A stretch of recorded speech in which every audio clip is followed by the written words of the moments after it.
اجا توا معايا باش نحكي لك فضايح يصيروا في الاداره التونسيه وفي المنتخب التونسي.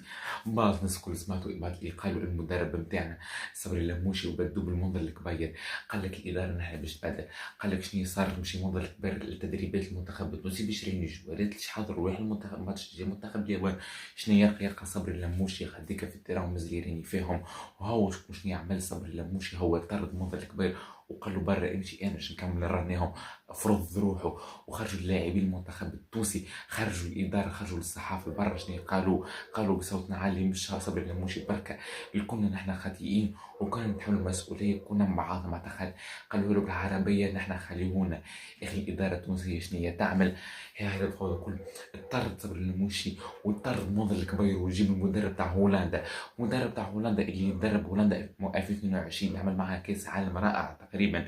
قال لك نحن مستعدين نخلص معاه اكثر 6 مرات من مخلص الشهريه منظر الكبير وشهريه صبر المشكل فرد حاجه. قال لك نحن مستعدين نخلص اكثر من 6 مرات. وخلي اللي يصير معناتها الاداره توا داخله بعضها.